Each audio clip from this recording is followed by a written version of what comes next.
Hey everyone, so the other day Freak put out a video on his YouTube channel about taking early inhibitors and whether or not it's worth it.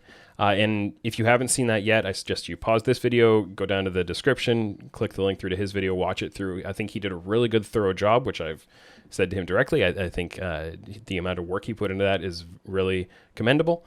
And I think it's a conversation that, that is worth having from multiple different angles.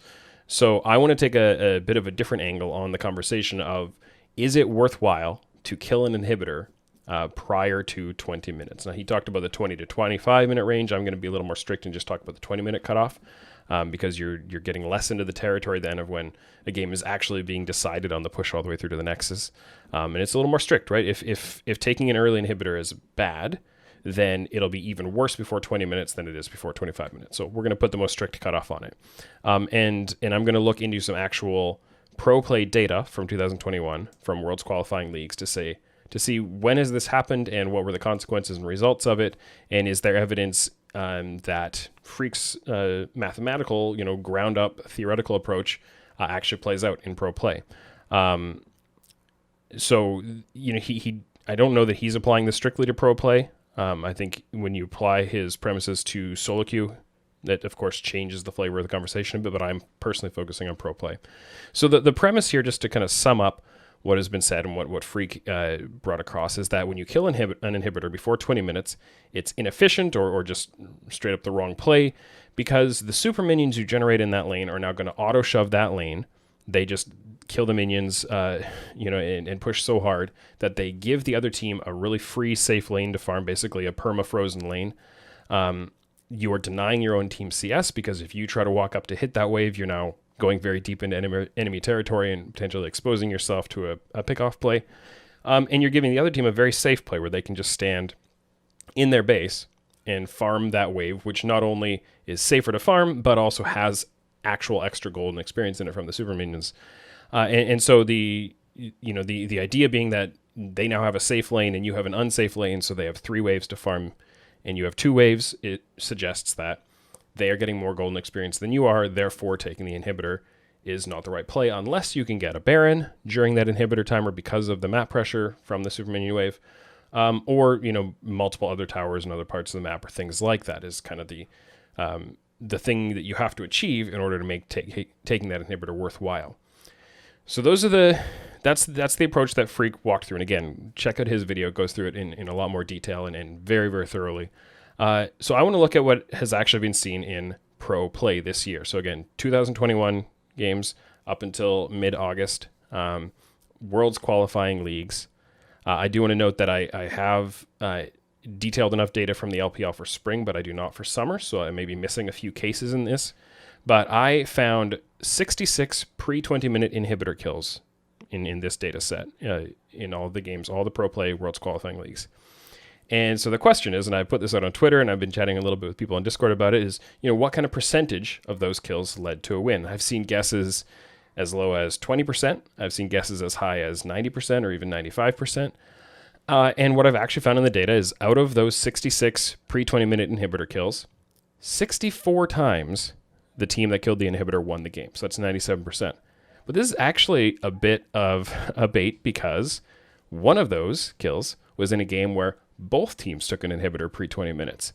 So if you then factor that into it, it's actually 98.5% of the games. So either you can look at it as 64 out of 65 games, where the team that took an early inhibitor or took the early inhibitor first won the game.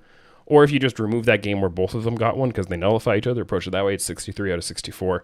Still rounds off to 98.5%. So only one game. There's only one game where a team took an inhibitor prior to 20 minutes and lost the game as a result, or despite the inhibitor, whatever language you want to wrap around that.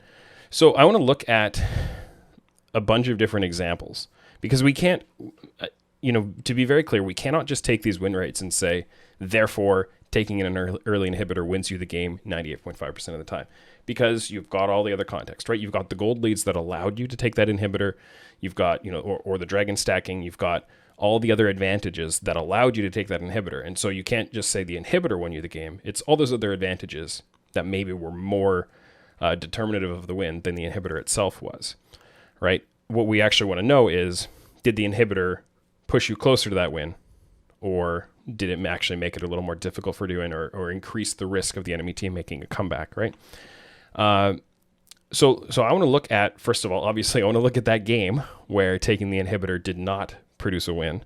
And then I want to look at some examples of games where taking an inhibitor increased the lead or decreased the lead, and see how much that actually played into it. Because possibly these teams take like an 18-minute inhibitor.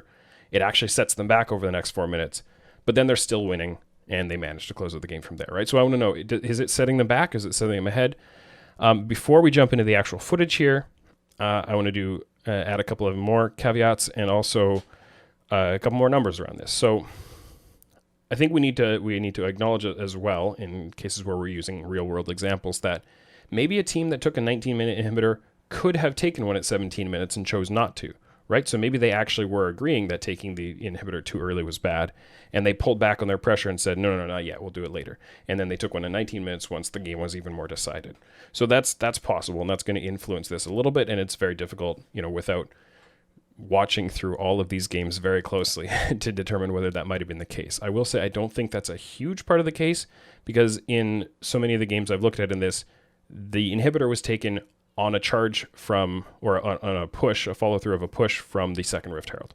And usually that Rift Herald comes from the result, you're using that also after having picked up a kill or two in a team fight, say at a dragon or something. You win the fight, you proc the Herald, and you realize your push is so strong, you just follow all the way through and get the inhibitor. So it's less about a choice of 2 minutes ago we could have done this, because you wouldn't have necessarily had that team fight that you won, or that map state with a couple of death timers in order to do this. You're taking the opportunity once you've generated it, or once it arrives. So another point, of course, is that maybe teams that lose an early inhibitor aren't playing kind of the super minion freeze effectively, but I think that goes both ways.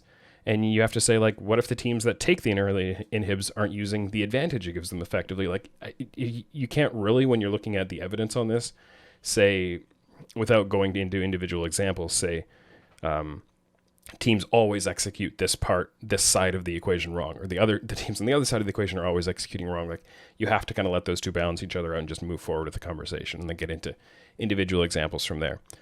So a couple more numbers before we get into a bunch of the video examples. So of these 65 games where a team took an inhibitor early, or in one case, both teams got one, 31 of those 65, the team won during the inhibitor timer. So almost half of the time, they took an early inhibitor before 20 minutes and won in the next 4 minutes. Often not on that same push. I mean, I think that has happened a few times, but generally, with one more macro rotation or cycle, or maybe two more. Then there's the question. So we're going to be talking about those other 34 games, right? The ones where a team took an inhibitor, did not win in the next 4 minutes, but did win in all but one case, did win overall.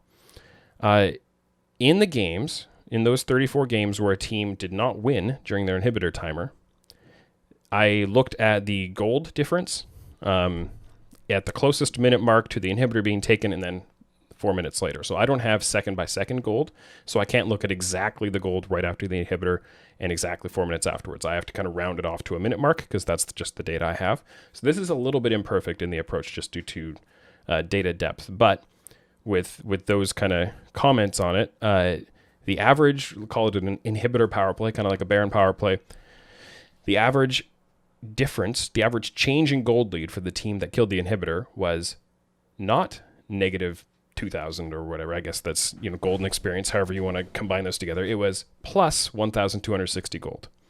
So most of the time, a team that took a pre-20 minute inhibitor, if they didn't outright win during that inhibitor, which happened almost half of the time, the other half of the time they increased their gold lead by almost 1,300. When the inhibitor was killed prior to the 18-minute mark, the average inhibitor power play was only plus 279, much smaller. When it was taken between 18 and 20 minutes, the average inhibitor power play plus 1473.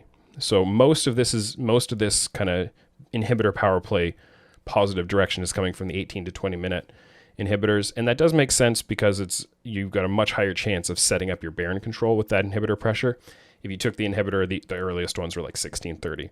If you take one then, you have, only between 30 seconds and maybe like 90 seconds of the Baron even being alive with super minion pressure. So it's much more difficult to convert the inhibitor into a Baron. But I think we can say that, and I didn't specifically pull this, but I think we can say that if you take an inhibitor between 18 and 20 minutes, very often it converts into a Baron or something like that. But why don't we look at some of the actual examples and see how did this play out. So first of all, like I said, we definitely want to look at the game where the early inhibitor did not produce a win. Okay? So this is a game in the VCS between Saigon and Gam. Here is a team fight around Dragon. You can see Saigon is already up 6,500 gold. Now they get a big team fight win. 3 kills. They proc Herald 2, as we've talked about. They put it in mid lane specifically. They take the inner turret. They take the inhib turret. Now they're going to wrap down into the bottom lane while allowing the Herald.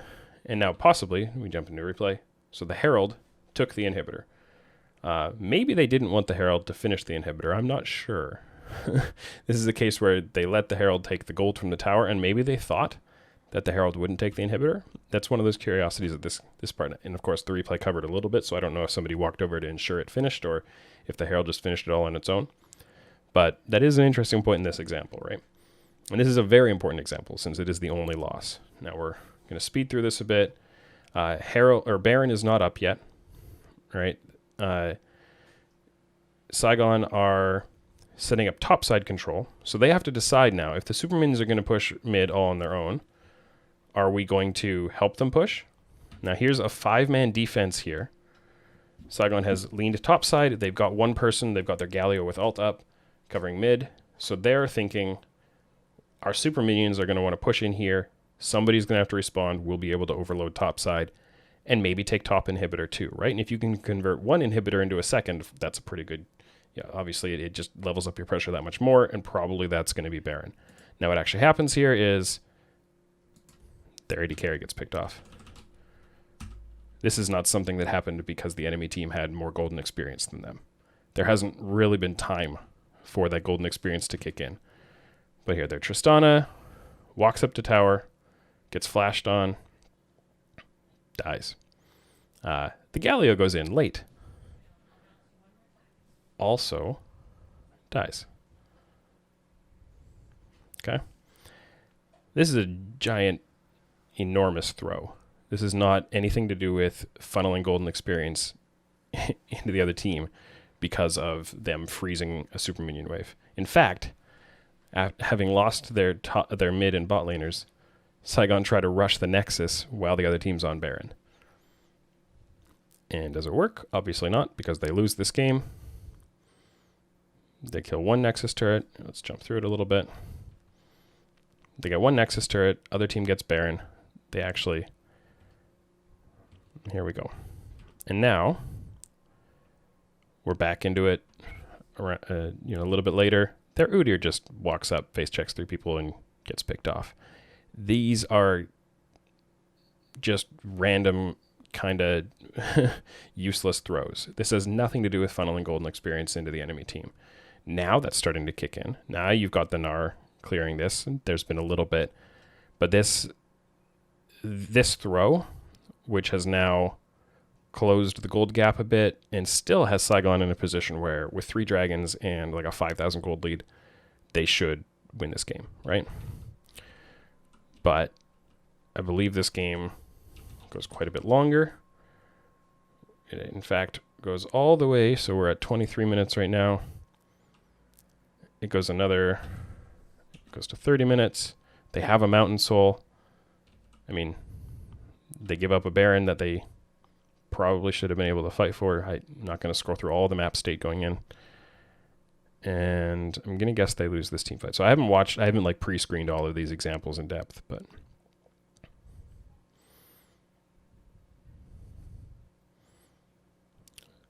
The Tristana dies first in the fight, and that's it.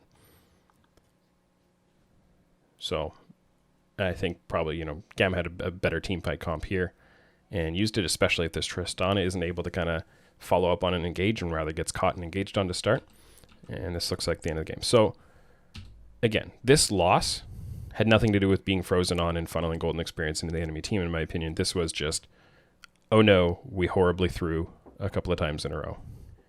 So let's move on to another example. This is an example, of course, every other example in this is the early inhib leading to a game win. But this is an example, and I've got a couple of these of the inhibitor, and during that 4-minute timer, actually the gold gap narrowing noticeably, which is what the theoretical approach says is supposed to happen, is the gold gap narrows to the tune of, whatever number was in Freak's video.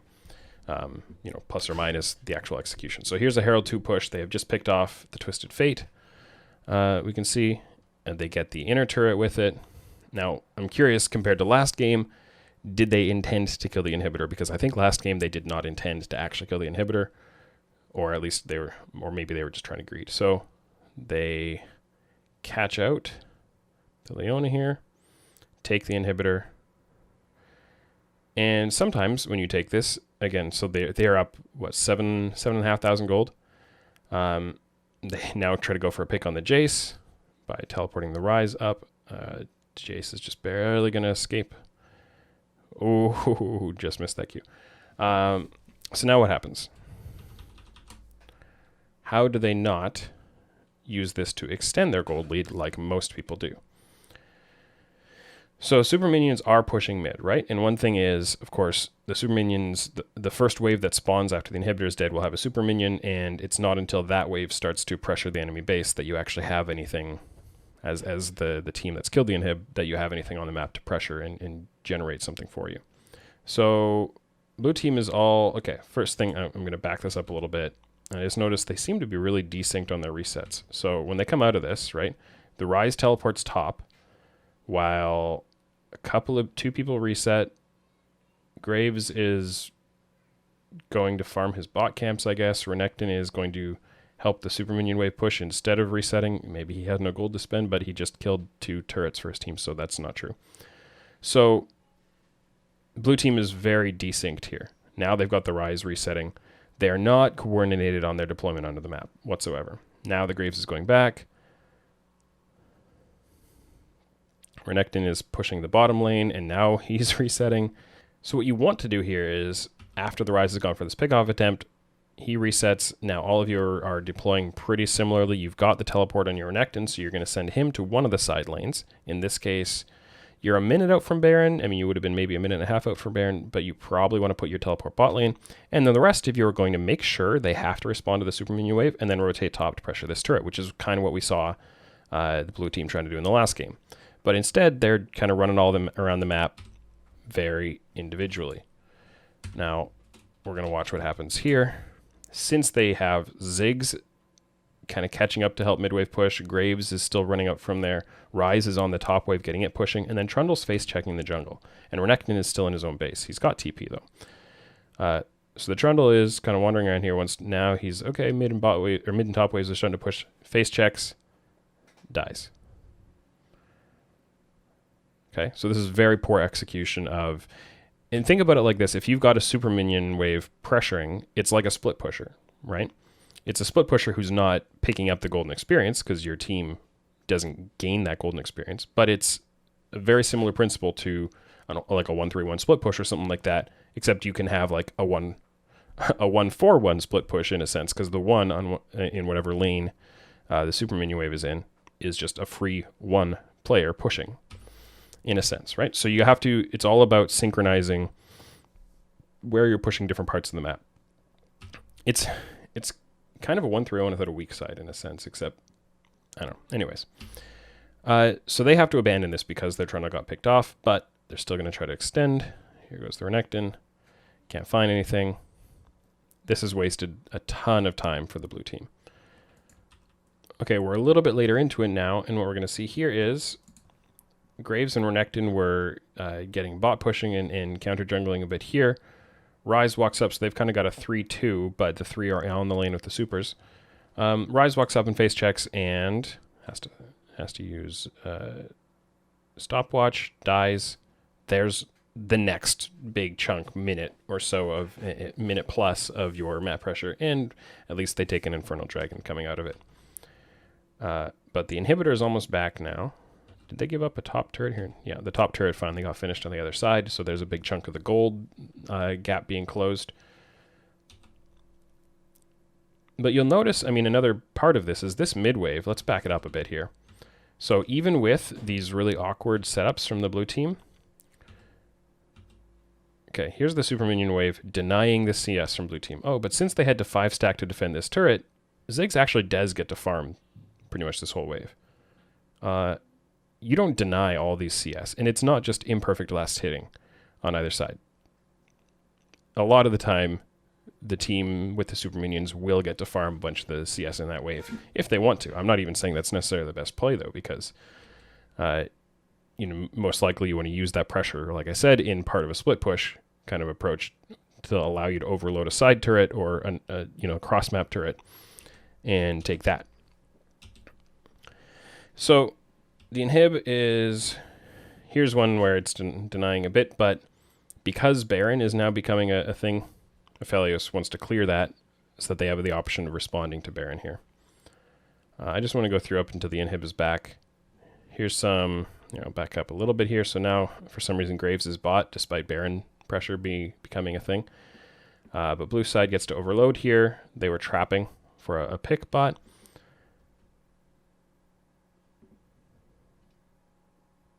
There goes Renekton. I bet you they're going to lose this fight. And that's going to cement the gold loss a little more, isn't it? I mean, they just get nothing for it.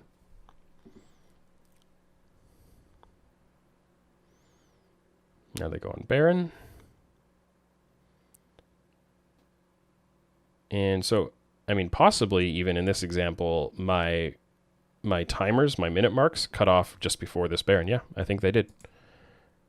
So this is actually, I didn't even realize this going in, this is actually a bad example of one where an inhib cost them, because the inhib has just come up, but that pressure, when Aphelios had to be standing on that wave clearing it and so on, I mean, all of the sequential map rotations and so on actually did generate a Baron here, which wipes out this example of this being a case where an inhib was bad for them.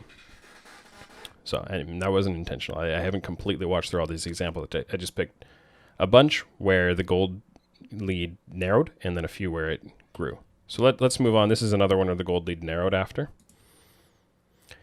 This is in the LPL, JDG against OMG from spring. So this is going to be, I believe, looks like a catch into a Herald activation. So picking off the Lilia.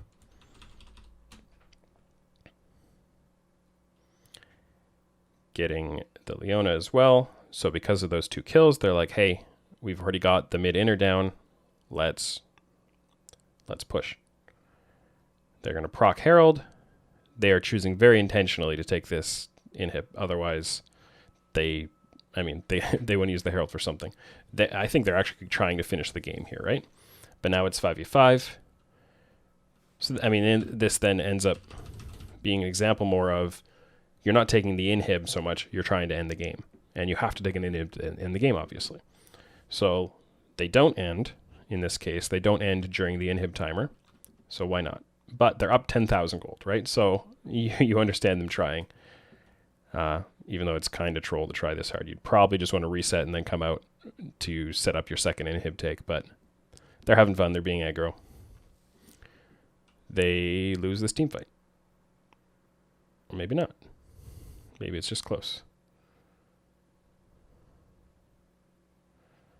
I mean, they've got so much unspent gold, I imagine, here. But they still... Okay, they won the team fight 2-1 and took a Nexus turret in nearly the second one. If they won that team fight 3-1, they probably end the game. But they didn't end the game, so what happens? The gold gap was about 10k. Now it's 11-ish. I'm pretty sure this is an example. Okay, they get a dragon. So they put themselves on soul point. That's pretty valuable. It's not measured in gold. The value of the dragon can be kind of converted into an equivalent of gold. Now, here they come in again. They're stacking on the super minion wave. look, they've taken the top inner. I missed that. I'm pretty sure this was standing before. Now they're stacking on the super minion wave just because they want to end with it. And they're so far ahead that, again, you completely understand why. Take the Nexus turret.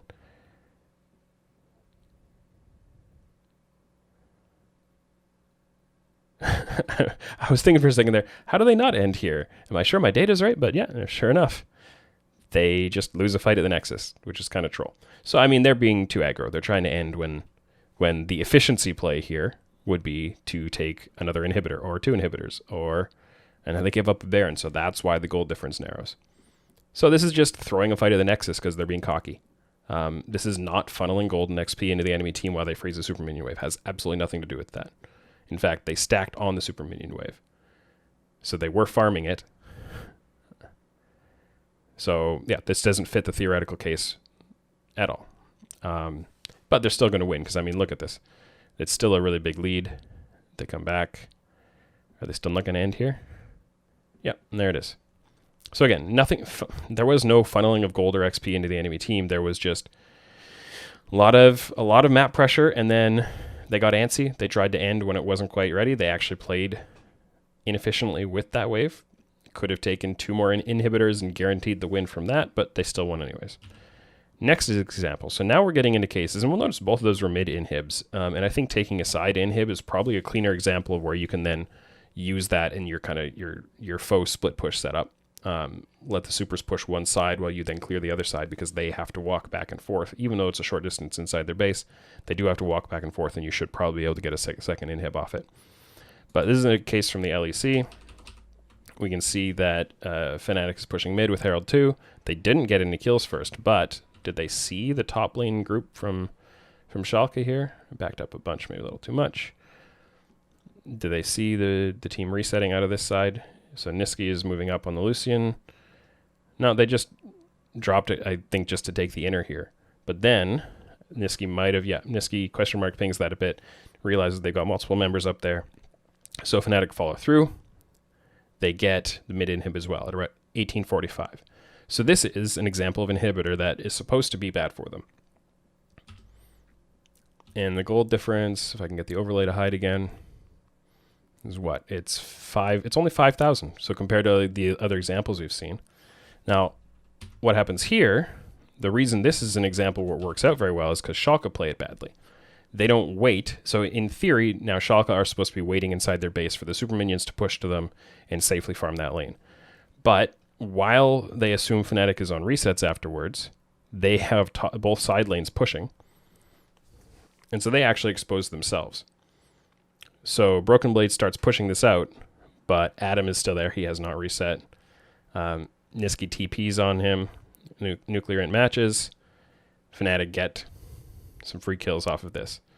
So this is actually just Schalke exposing themselves despite having, in another 30 seconds, having a super minion wave that they can permafreeze. And they throw away kind of that opportunity, theoretically speaking. Now, what plays out the rest of this? Fnatic get a free Baron because of Schalke ruining their potential beneficial map state. So this is an example where the team that has the dead inhib didn't use that theoretical setup at all. That can happen, and that can be a reason why the inhib works out well. But Fnatic still, they don't close during this timer. They do get the Baron, and with the Baron, inhib will be back pretty soon here, I think. Let's see. So they are doing a 4-1 split. Lucian, so look at this. Lucian is on the mid-wave with supers, so presumably he's picking up at least a decent chunk of that farm. The super minions are not denying it from his team there. They get a turret in the top lane. And if Fnatic didn't get this Baron, maybe it changes the whole equation, right? Maybe we do have another example of, or maybe a cleaner example of the inhib being bad for Fnatic. But that's not what happens. Schalke look for a fight. Adam uses Mordekaiser ult to deny the engage. Now supers are starting to hit the Nexus, but they do get a dragon. So with the Baron and the dragon and all of that, this is a huge, huge gain for Fnatic. But that's largely because Schalke didn't use it effectively in the way that they're theoretically supposed to. Next game. Another game where an earlier inhib works out well. This is an LCK game. Hanwha against T1. Let's back up a little bit to see how the inhibitor actually died. So there's a replay here. And of course, as it so often is seeming to be, it's a Herald 2 push in the mid lane. Deft has the mid lane pushing a little bit, but there's nobody from T1 showing on either side lane. So he probably should have been a little more cautious here. That he didn't have vision or anything. He gets picked off, and because of that pick, T1 put the Herald mid. They take the inner. They're going to take the inhib as well. Now Morgan doesn't help defend. He tries to trade something on the bottom lane with a deep push. So there, they get the inhib. They probably could have chosen to back off earlier and not kill the inhib, but they chose to kill the inhib at around 19 minutes. So now they're going to clear that bottom push. Here we go. So now, the way T1 are using this setup, they are giving up bot lane. Kana had just been there prior to the replay. It's been a good chunk of time since then, but he had cleared that wave. Now he's actually sacrificing this next push to group around so T1 can 5-stack for Baron control. They get top shoving.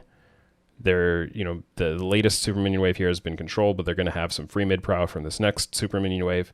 And that mid lane prio from the super minions makes it more difficult for Hanwha to, A, create an approach through the mid lane because they're going to be seen on that wave. It'll take so long to clear it that by the time they clear it, the Baron is difficult to contest or might even be gone. If they try to walk through to angle, then their approach is, completely visible. So that's the kind of thing that, fighting for mid prio ahead of a neutral objective is standard, right? And now T1 don't even have to fight for it, just the minion wave does it for them. So they get to start hitting the Baron even sooner. Vista goes for an engage, but Teddy flashes out. So there's a Baron fight here. And this is a 5v5, right? So in theory, it could go either way. T1 are up 6,000 gold, approximately. And a Mountain Drake. So this will help them a bit in the fight. But they also just have a better setup, right? They're here. They have Kana, who's standing in this part of the river so that he can kind of flank and try to either counter-engage the Leona or, just have some kind of approach. Teddy gets a little bit caught to start the fight, you could say. But Hanwha are all stacking up in this choke a bit, and they still have to wait for the teleport timer. Nocturne has ulted. So T1 spread the fight, they control the choke, and they also pick off Vista on this side. And T1 just had, I think, a much better posture for this fight, which was created by the free mid prio they got from the super minions. And of course, given the fact that if you're ever able to take this mid inhib, you're probably winning a lot already. Because if you've got enough time to kill the mid inner, or to kill, whatever lane, the inner turret and the inhibitor, you probably are very strong already. And you had to win the fight or whatever it is to get that. So you assume that in almost all these cases, you're way ahead. And so T1 get this. They also are going to get the Baron. And of course, that naturally makes the inhibitor worth it because it converted an inhibitor into a Baron, which, as Freak's video said, that makes it worthwhile. And now here's another example from the LPL. The last one I think I want to go into. IG used the Herald in the bot lane. Now look, it's a 10k gold difference here already. So I would say this is kind of an unfair example in some ways, but the examples are kind of all like this. 5,000 gold was not nearly as big a deal as 10,000 gold 18 minutes into the game, but still, those are very convincing leads, and the teams are opting into, other than maybe that first example where the team lost, I'm pretty sure they're always opting into taking this like 18-minute or 19-minute inhibitor. So the Herald crashes. IG are just playing, they took an Orion ult. But they're just playing so aggressively because they know they can't really go wrong. And now they're going to choose to take the inhibitor. Now this might be another case where they think we'll take the inhib and we'll just immediately end the game. But obviously that's not going to happen. Maybe they now realize, we're a little low. We've used a couple of ultimates, so we're going to back out. And so now the option, while they're resetting a few people together, the Shy should probably be resetting with his team here. Unless he doesn't have gold to spend. But again, they just took a couple of turrets here, so he should have some gold to spend. So they've reset 4 in pretty good synchronization. And they're going to come out. They're going to let this side lane of super minions, which is down here, kind of under the overlay there. It's going to start pushing out. And they're going to load up in the mid lane and get the top lane pushed. And they're going to start setting up Baron control. Of course they are. Now, just a little fun note here. This is the LPL win probability chart. And it says IG have an 83.1% chance to win based on the current game state. That's nonsense. This gold difference, 10,400 gold with these dragons, it's about, I ran it through my own calculator. This is about a 99.91% probability to win. So, you know, and without the inhibitor, for what it's worth, statistically speaking, and of course this is, the model is not the be-all end-all. Without the inhibitor, it's a 99.85%. So this game state, the inhibitor makes no noticeable statistical difference to the likelihood to win, just for what it's worth. But 83%, no, that's complete nonsense. Unless it's lagging, like, no, because the 10,000 gold difference specifies most of that. I just thought that was amusing. This game is in the books. It's a 1 in 1,000 to come back from this. So yeah, they're overloading top and mid lanes, and they're using this kind of 1-4-1 kind of a setup with the super minions as the one in the bottom lane.